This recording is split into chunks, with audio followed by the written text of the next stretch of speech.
क्या बच्चे सच में माता पिता की जिंदगी का सहारा होते हैं या माता पिता को एक दिन अपने सहारे जीना सीखना पड़ता है? नमस्ते दोस्तों, आइए सुनते हैं इसी पर आधारित एक दिल को छू जाने वाली कहानी। मालती अपनी आदत के अनुसार रसोई में चाय बनाने के लिए गई। ये उसकी पुरानी आदत थी। वह 2 कप चाय बनाकर पति को उठाती। उठिए, चाय बन गई है। और दोनों मिलकर बालकनी में बैठकर बातें करते हुए चाय पीते थे। आज उसने 1 कप चाय अपने लिए बनाई और बाहर बालकनी में बैठने के लिए जाते हुए सामने पति की फोटो को देखकर रुक गई थी, जिस पर फूल माला पहनाई गई थी। उसके दिल में एक हुक सी उठी और 20 दिन पहले की बात याद आ गई। उसकी आंखों से आंसू बह निकले। उनके इस दुख को कोई नहीं समझ सकता था।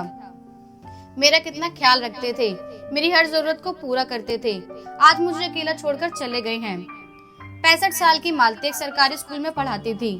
वह हमेशा सोचती थी कि रिटायरमेंट के बाद पति और दोनों बेटों के साथ आराम की जिंदगी बिताऊंगी। मालती की सोच में रिटायरमेंट काम के लिए है, ना कि जिंदगी के लिए। वह हमेशा सोचती रही कि स्कूली जीवन से रिटायरमेंट मिल गया तो क्या होगा, जिंदगी मेरी अपनी है, इसमें मैं खुद को खुश रख सकती हूँ। जीवन में कैसे मोड़ आ जाते हैं हमें पता ही नहीं चलता।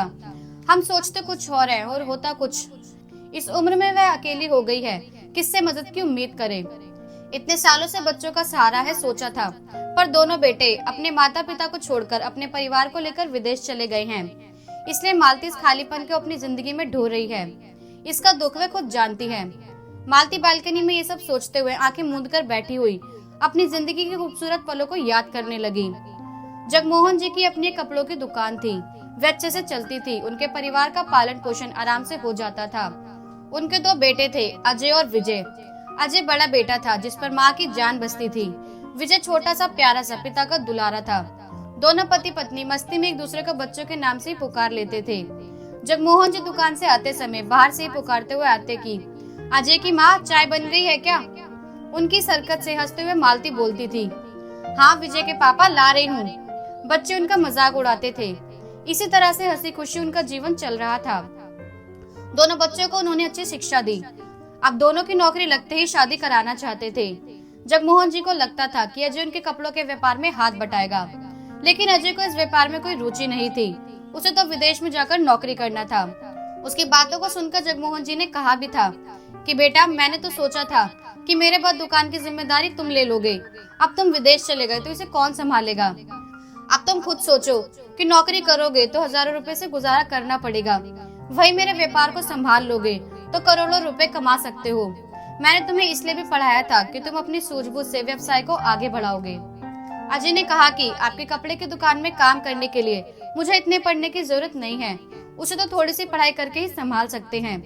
मैंने पढ़ाई इतनी मेहनत से की थी क्योंकि मैं बाहर जाकर नौकरी करूं। सॉरी, मैं आपकी बात नहीं मान सकता हूँ।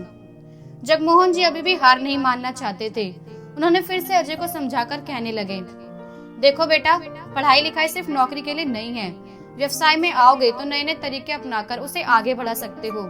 हमारे पास दुकान में काम करने के लिए बहुत सारे वर्कर हैं, तुम सिर्फ अकाउंट देख लो। उन्होंने कहा कि अगर तुम्हें ये कपड़ों का व्यापार करना पसंद नहीं है तो तुम कुछ और व्यवसाय शुरू करो।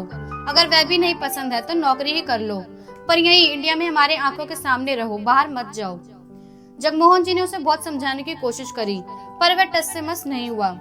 विजय ने कहा, भाई आप पापा से ऐसे बात कर रहे हैं, उन्होंने हमें पाल पोस कर बड़ा किया है, पढ़ाया लिखाया है, उनकी बात मान सकते हो ना? इतनी बड़ी गलती आप कैसे कर सकते हो? अजय ने भाई की तरफ मुड़कर व्यंग से कहा कि तुम तो ऐसे ही कहोगे क्योंकि तुम माँ पापा के पीछे दुम हिलाकर फिरते रहते हो। वो जो भी कहते हैं उनकी हाँ में हाँ मिलाते रहते हो। तुम्हारे जैसे लोग कभी भी जीवन में कुछ नहीं कर सकते हैं। तुम कुएं में मेंढक की तरह यही रहो, परंतु मैं यहाँ नहीं रह सकता हूँ। मुझे तो यहाँ से बाहर जाना ही है। माता पिता को लगा कि ये बात तो सुनने से रहा, इसलिए वे चुप हो गए। अजय ने सारी फॉर्मेलिटीज पूरी करके वीजा पा लिया और अमेरिका के लिए रवाना हो गया। इस दौरान उसे माता पिता या अपनी जिम्मेदारी याद नहीं आई। अजय के जाते ही मालती उदास हो गई थी। जगमोहन उसकी उदासी दूर करने के लिए कहने लगे थे कि मालती, दुखी मत हो। आजकल के बच्चों को अपने तरीके से जीने के लिए सोचते हैं। वह सब तो ठीक है जी, हम माता पिता प्रतिपल उनके लिए जीते हैं, उनके भविष्य के बारे में ही सोचते हैं। बच्चे हमारे बारे में क्यों नहीं सोचते हैं? मालती, चिंता मत करो, अजय को अपने रास्ते जाने दो। विजय है ना, हमारी देखभाल कर लेगा। तुम्हें मालूम है ना, बचपन से ही विजय हमारी सारी बात मानता है, हमारे आगे पीछे घूमता है। वैसे भी वह अजय के समान स्वार्थी नहीं है। विजय भी उनका हाथ पकड़कर कहा, माँ पापा, मैं आप लोगों को कभी छोड़कर नहीं जाऊंगा। इसके बदले चाहे मुझे बहुत सारा पैसा ही क्यों न दे दे। विजय ने माता पिता से वादा तो किया था, लेकिन उसे ज्यादा दिन तक निभा नहीं पाया, क्योंकि उसे श्वेता बहुत पसंद आ गई थी। उसकी सुंदरता पर वह लट्टू हो गया था। उसके सामने उसे माता पिता की याद ही नहीं आ रही थी। श्वेता को भी विजय पसंद आ गया था, क्योंकि उसे भी एक ऐसे लड़का पसंद था जो उसके आगे पीछे घूमता रहे। श्वेता अपने 2 भाइयों की लाडली बहन थी। उसके पिता भुवन शहर के बहुत बड़े बिजनेसमैन थे। विजय के पिता की बिजनेस भुवन जी के बिजनेस के आगे बहुत छोटा सा था। उनके दोनों बेटे पिता के बिजनेस में साथ देते थे। श्वेता और भुवन एक ही कॉलेज में पढ़ते थे। श्वेता के पीछे बहुत सारे लड़के पड़े हुए थे, लेकिन श्वेता को विजय ही पसंद आया था। श्वेता ने देखा कि विजय उसे बहुत पसंद कर रहा है, तो उसने उसका फायदा उठाया और कहा कि शादी के बाद वह ससुराल में नहीं रहेगी, मायके में रहेगी और विजय को उसके साथ चलना पड़ेगा। विजय पहले तो झिझका कि माँ पापा को छोड़कर कैसे जाऊंगा, पर श्वेता को देखकर उसका दिल उसकी तरफ मुड़ गया और वह उसकी बात को राजी खुशी मान गया। उन दोनों की शादी धूमधाम से हो गई और श्वेता नाम के वास्ते एक बार ससुराल आई और फिर विजय को लेकर अपने घर लौट गई। मालती ने जगमोहन से कहा कि देखिए, विजय जो हमारा सहारा बनेगा सोचा था, वह भी अपनी पत्नी का पल्लू पकड़कर चला गया है। मालती, जाने दे। अजय को रोक नहीं सके तो विजय को क्यों रोके। बच्चे जब तक घोंसले में रहते हैं तब तक साथ रहते हैं, क्योंकि उन्हें हमारी जरूरत पड़ती है। वे उड़ नहीं सकते। अब तो उन्हें उड़ना आ गया है, इसलिए वे अब नहीं रुकना चाहते हैं। श्वेता के पिता ने विजय और श्वेता को अमेरिका में जो बिजनेस है उसकी जिम्मेदारी सौंप दी और वे दोनों भी अमेरिका चले गए। दोनों बच्चों के जाने के बाद जगमोहन की तबीयत खराब हो गई और वह दुकान भी नहीं जा पा रहे थे। पति पत्नी बहुत ही मस्त रहते थे, लेकिन आज एक दूसरे से सिर्फ बच्चों के बारे में ही बात करते थे। इतना बड़ा घर जो हमेशा बच्चों की खुशियों से भरा होता था, लेकिन आज पूरे घर में खामोशी छाई हुई है। बच्चों और उनकी यादों से कितना दूर जाना चाहते थे, पर जा नहीं पा रहे थे। उनकी आंखों में आंसू आ जाते थे। जगमोहन जी ने अपनी दुकान बेच दी और घर पर ही रहकर डॉक्टर का ट्रीटमेंट कराने लगे। मालती अपना समय घर के कामों में लगाने लगी। जगमोहन जी समाचार पत्र के समाचारों को जोर से पढ़कर मालती को सुनाते थे और मालती सुनकर अपने विचारों को व्यक्त करती थी। एक दिन जगमोहन जी समाचार पढ़ते हुए रुक गए थे। मालती ने 2-3 बार पूछा भी कि क्या बात है, आप चुप क्यों हो गए। जब वहाँ से कोई जवाब नहीं आया तो वो देखने बैठक में पहुंची और देखा कि समाचार पत्र नीचे गिरा हुआ था। मालती ने उन्हें उठाने की कोशिश की। देखा तो उनका शरीर ठंडा हो गया था और उनकी आंखें खुली हुई थी। वह जोर जोर से रोने लगी थी। उनकी रोने की आवाज सुनकर आस पड़ोस के लोग आ गए। उनमें से किसी ने दोनों बच्चों को फोन करके खबर दे दी। बच्चों ने पिता की मृत्यु पर दुख व्यक्त किया और कहा कि वे इस समय इंडिया नहीं आ सकते हैं, इसलिए आप लोग ही उनका अंतिम संस्कार भी कर दीजिए। उन्होंने मालती के बारे में पूछा कि उनके लिए क्या करे, तो अजय ने कहा कि वे हमेशा कहती रहती हैं कि घर में लोगों से भरा होना चाहिए और समाज सेवा पर लेक्चर देती रहती थी। ना तो उनसे कहिए कि वृद्धाश्रम में जाकर वही समाज सेवा करे और लोगों के बीच रहे। जगमोहन जी की मृत्यु से मालती जी की दुनिया मानो रुक ही गई। ऊपर से लोगों की बातों से वह और भी टूट गई थी। जगमोहन जी को गए हुए 20 दिन हो गए थे और मालती अकेली इतने बड़े घर में रह रही थी। वे सदमे से उबर नहीं पाई थी। जगमोहन जी की कुर्सी पर बैठकर चाय पीते हुए उन्हें याद करके आंसू बहाने लगी। दोपहर का समय हो गया था, लेकिन उन्हें अपने खाने की चिंता भी नहीं हुई। उसी समय डोरबेल की आवाज हुई तो वे वर्तमान में आकर आंसू पोंछते हुए दरवाजा खोलकर देखा तो उनकी सहेली रेखा खड़ी हुई थी। उसे गले लगाकर रोते हुए कहती हैं, देख जगमोहन मुझे छोड़कर चले गए हैं। रेखा की आंखों में भी आंसू आ गए थे। उसने कहा कि मैं शहर में नहीं थी, आज ही आई हूँ और मुझे खबर मिली तो मैं भागकर आ गई। मालती उसके लिए चाय बनाने के लिए उठी थी कि उसका सर चकराया और वह गिर पड़ी। रेखा उसे डॉक्टर के पास ले जाने की बात कही तो मालती ने कहा कि कुछ भी नहीं हुआ है, मैंने सुबह से कुछ खाया नहीं, इसलिए सर चकरा गया है। रेखा जल्दी से रसोई में गई और मालती के लिए खाना बनाकर लाई और खिलाते हुए कहने लगी कि मालती तुम्हें हिम्मत से रहना है, इस तरह टूट गई तो कैसे चलेगा। मालती ने कहा कि कैसे हिम्मत दिखाऊं रेखा, मेरे 2 बच्चे हैं, दोनों ही बाहर हैं। अब पति ने साथ छोड़ दिया है, इतने बड़े घर में अकेली कैसे जीऊंगी, यही सोचकर दिल दहल जाता है। रेखा ने कहा कि देख मालती, मन में दृढ़ संकल्प है तो सफलता जरूर मिल जाती है। सबसे पहले अपने बच्चों से एक्सपेक्टेशन छोड़ दो और उनके बिना ही आगे बढ़ो। मुझे ही देख, 15 साल पहले ही मेरे पति ने मेरा साथ छोड़ दिया था। एक अकेले लड़के को पाल पोस कर बड़ा किया, उसकी शादी की। अब आराम करूंगी सोचा तो बहू को मेरे साथ पसंद नहीं आया और वह अलग चले गए। मैंने हिम्मत नहीं हारी और अपना समय बिताने के लिए बच्चों को ट्यूशन पढ़ाने लगी और कुछ पैसे कमाने लगी हूँ। उसकी बातों को सुनकर मालती को लगा कि रेखा ने सही कहा है, उम्र तो एक नंबर है। दूसरे दिन की सुबह उसके लिए एक नया संदेश लेकर आया था। उसने सोचा मुझे भी कुछ करना है। श्वेता के पिता के गुजरने के बाद उसके भाइयों ने विजय से व्यापार अपने हाथ में ले लिया और उन दोनों को थोड़ी सी प्रॉपर्टी देकर उन्हें घर से बाहर कर दिया। अब विजय की हालत धोबी के कुत्ते जैसी हो गई थी और इधर श्वेता भी उस पर दबाव डाल रही थी कि इंडिया जाकर माँ से प्रॉपर्टी में हिस्सा मांग ले। विजय ने कहा कि जब से पापा की मृत्यु हुई तब से हमने एक बार भी अपने घर फोन करके माँ के हालचाल नहीं पूछा है। आज हिस्सा मांगने कैसे जा सकते हैं। श्वेता ने कहा कि ये सब सोचने लगोगे तो हम कुछ नहीं कर सकते हैं।